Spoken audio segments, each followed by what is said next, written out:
If you've always felt older than your years, you likely possess these 8 rare psychological traits that set you apart. Number 1. You experience chronological dissonance. There's a psychological term for what you feel: temporal identity misalignment. Your internal sense of self doesn't match the age on your birth certificate. When you were 15, you felt 30. Now that you're 30, you feel like you've lived 3 lifetimes.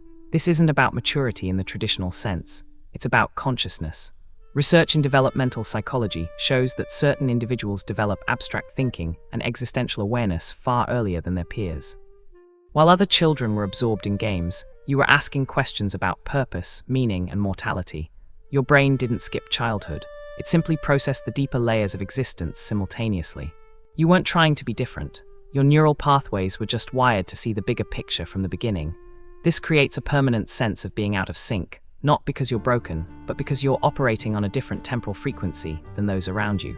Number 2, you experience time as nonlinear. Here's where it gets strange.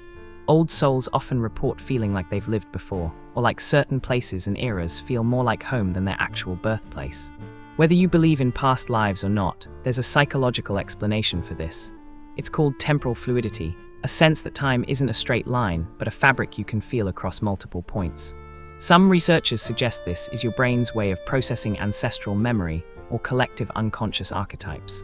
Others believe it's advanced empathy, your ability to step so fully into historical contexts that they feel lived rather than learned. Whatever the mechanism, the result is the same. You feel connected to eras you never experienced. You're nostalgic for decades before you were born. You resonate with old music, old literature, old ways of thinking. Not because they're superior, but because they feel familiar in a way you can't quite articulate. This isn't escapism. It's a sense of temporal belonging that transcends your birth year. You're not rejecting the present. You're simply acknowledging that your soul seems to carry echoes of something older. Number 3, you carry an intrinsic mortality awareness. Most people live as if they're immortal. You've never had that luxury. From a young age, you've been acutely aware that time is finite, that every moment is unrepeatable, that life is shorter than anyone wants to admit. Psychology calls this thanatophobia when it becomes pathological, but for old souls, it's simply reality orientation. You aren't morbid, you're honest. This awareness shapes everything. It's why you can't waste time on meaningless drama. It's why you cut toxic people out without hesitation. It's why you prioritize depth over breadth in relationships. When you know, truly know, that you have a limited number of heartbeats left, you become radically selective about how you spend them. Other people call this intensity. You call it sanity. While they're debating trivial matters, you're thinking about legacy, impact, and what actually matters when everything else falls away. This mortality awareness isn't depression. It's the psychological foundation of an old soul, the thing that makes you value meaning over entertainment, substance over distraction. Number 4, you default to philosophical frameworks. When something goes wrong in your life, your first instinct isn't to complain or seek sympathy. It's to contextualize. You immediately zoom out and ask the bigger questions. What is this teaching me? How does this fit into the larger pattern? What would this look like from a distance? This is called metacognitive reflection, and it's one of the clearest markers of an old soul mentality. While others are drowning in the immediate emotions of a situation, you're already 3 levels above it, analyzing it like a philosopher analyzing a case study. This doesn't mean you don't feel pain. You feel it deeply, but you also process it through frameworks of meaning, growth, and perspective. You can't help but see your own life as a narrative, a story unfolding with themes, lessons, and character development. This is why you recover from setbacks faster than others expect. Not because you're cold, but because you've already placed the experience into a philosophical container that makes sense of the suffering. You're not just living life. You're studying it in real time. Number 5, you are hypersensitive to inauthenticity. You can smell a fake from across the room. The moment someone starts performing, putting on a persona, or saying what they think they should say instead of what they actually think, you feel it like nails on a chalkboard. This isn't judgment, it's sensory sensitivity to social dishonesty. Research in social psychology shows that individuals with high emotional intelligence and pattern recognition can detect micro-expressions and vocal inconsistencies that reveal when someone is being inauthentic. For you, this happens automatically. You're not trying to catch people in lies. Your brain just processes authenticity as a baseline requirement for engagement. This is why you have so few close friends. Most people are too busy managing their image to show you who they really are. And you'd rather be alone than spend time with someone's representative. You don't need a crowd, you need real. One genuine conversation with someone who drops their mask is worth more to you than 100 shallow exchanges with people who are still pretending. Number 6. You experience social exhaustion at an accelerated rate. For most people, socializing is energizing. For you, it's a resource drain. You can feel your energy physically depleting in group settings, especially when conversations stay shallow. This isn't introversion, though many old souls are introverts. This is something deeper. It's called social cognitive load intolerance. Your brain processes social interactions on multiple levels simultaneously.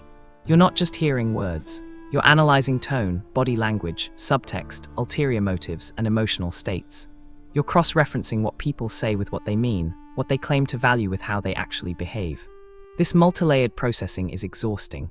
It's like running 10 programs on a computer while everyone else is running too. By the time a social event ends, you're not just tired, you're depleted. You need hours, sometimes days, to recover. And here's the thing, you've learned that most social situations don't justify that energy expenditure. So you decline invitations, you stay home, you protect your reserves. Not because you hate people, but because you respect your own cognitive bandwidth too much to waste it on interactions that leave you emptier than you started. Number 7. You possess an inherent distrust of consensus. When everyone agrees on something, your first instinct is to question it. Not because you're contrarian, but because you've seen how often the majority is wrong. You've watched society embrace ideas that collapse a generation later. You've seen crowds cheer for things that history condemns. This gives you a healthy skepticism toward popular opinion. Psychologists call this intellectual independence, the ability to think critically without needing external validation.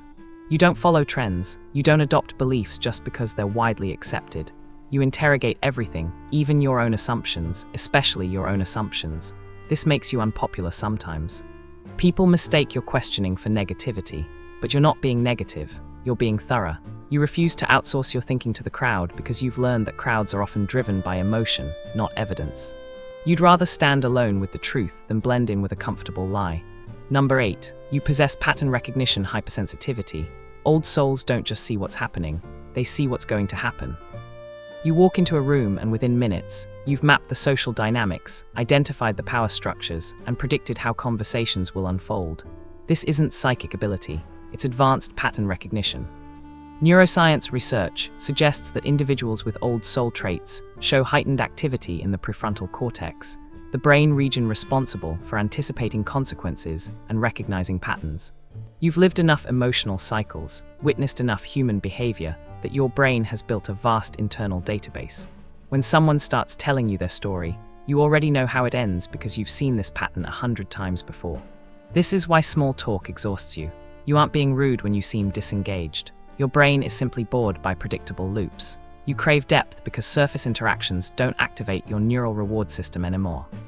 You need complexity, nuance, and layers because your pattern recognition system has already solved the simple equations. I'll be sharing more videos like this on emotional growth, psychology, and self-understanding. Subscribe if this content resonates with you.